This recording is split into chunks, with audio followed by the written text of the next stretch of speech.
ओम शांति।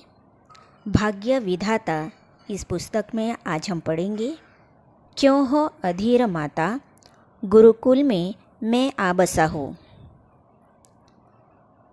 दादी ऑलराउंडर जी अपने अनुभव की दास्तान इस प्रकार सुनाती है कि मेरी एक मामी थी जिनका नाम गंगा देवी था। उनकी भक्ति में अटूट भावना थी। मेरे भी भक्ति प्रधान संस्कार थे। लौकिक संबंध के कारण मैं उनके पास जाया करती थी। उनके पास कश्मीर से लाल अक्षरों में लिखा हुआ पत्र आया करता था, जिसे वह मुझे भी सुनाती थी। सुनते सुनते अंदर सन्नाटा सा छा जाता था और एक लाइट सी अंदर घूमती थी। उस पत्र को बार बार सुनने की इच्छा होती थी। पत्र सुनने की इच्छा से मैं जैसे कैसे बार बार उनके पास जाया करती थी। बाबा की भ्रुकुटी में सफ़ेद प्रकाश का गोला चमक रहा था। एक बार मेरी मामी ने बाबा को एक महान पुरुष जानकर अपने घर में निमंत्रण दिया। बाबा, ओम राधे, ध्यानी आदि 30 जन बस भरकर उनके यहाँ पधारे। मैं भी वहाँ पहुँच गई। पहले दिन जब सत्संग शुरू हुआ और सामने संदली पर बाबा को देखा तो ऐसा लगा जैसे कि बाबा की भ्रुकुटी में सफ़ेद प्रकाश का गोला चमक रहा हो। उस प्रकाश के गोले में बड़ा आकर्षण था। मैं तो उसी की तरफ एकटक देखती रही। मन में विचार आया कि ऐसे महान पुरुष को तो कभी नहीं देखा। जीवन में यह तो लक्ष्य था कि गुरु करना चाहिए, क्योंकि सुन रखा था कि गुरु बिना गति नहीं। सोचा क्यों न ऐसे महान पुरुष को ही गुरु कर ले। उसी क्षण उन्हें गुरु बनाने का दृढ़ संकल्प कर लिया। ऐसा सोचते सोचते ही उस दिन की सभा समाप्त हो गई। जितने दिन बाबा वहाँ रहे, मैं भी वहाँ ही रही। दूसरे दिन अमृत वेले बाबा ने ध्यानी बहन को कहा कि बच्ची को नक्शा समझाओ। अमृत वेले सत्संग के बाद बाबा ने मुझे 3 लोक का नक्शा समझाया। बाबा सुबह शाम सत्संग करते रहे। बस मन में यही आता था कि भ्रुकुटी में उस प्रकाश के गोले को ही देखती रहूं। फिर तो ज्ञान भी बुद्धि में घूमने लगा, जिसे सुनने की बार बार इच्छा उत्पन्न होती थी। इकट्ठे रहने के कारण उस दिन से बाबा व अन्य बहनों से भी स्नेह जुटता गया।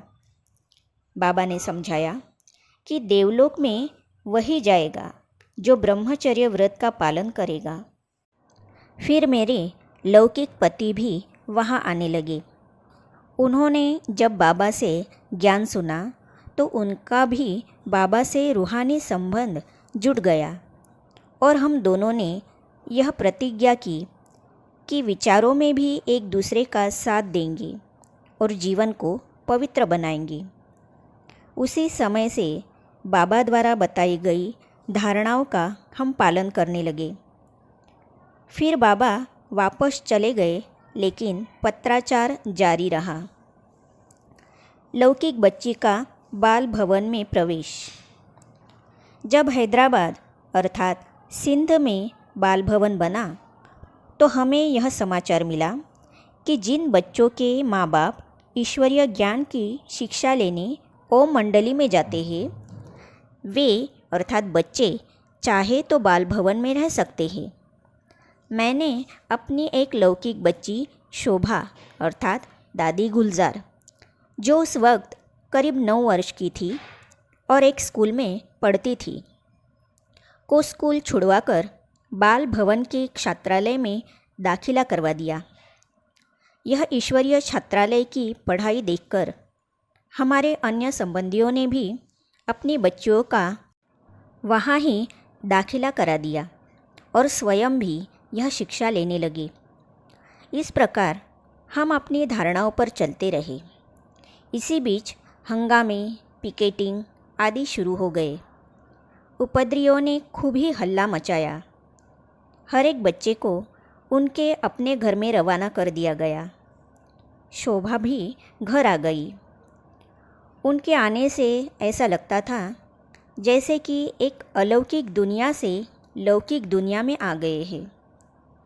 उनको जो शिक्षा मिली थी और जैसा वातावरण मिला था उसमें और अब घर के वातावरण में तथा रहन सहन के तरीके में रात दिन का फ़र्क था। यह देखकर मेरे मन में सदैव यह ख्याल आता था कि ईश्वरार्थ सेवा में दान दी हुई चीज़ अर्थात लौकिक बच्ची शोभा को वापस नहीं लेना चाहिए। परंतु बच्चे तो बच्चे ही होते हैं। उन्हें जैसा रखो, जिस ओर ढालो उसी तरफ ढल जाते हैं।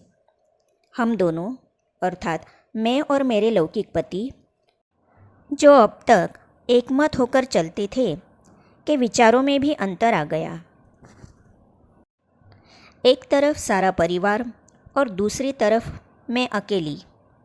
विचारों में अंतर आ जाने के कारण मुझे संसार से वैराग्य आने लगा। मुझे यह संकल्प आता था कि मैं पूरी तरह से ईश्वरीय सेवा करूं, उस प्रभु की ही बन जाऊं। और रात दिन यही पुकार चलती रहती थी कि हे प्रभु, कब ये दोनों जीवन आपके हवाले होंगे। हंगामे के कारण हम पर बंधन, इस विषय पर हम पढ़ेंगे अगली कड़ी में।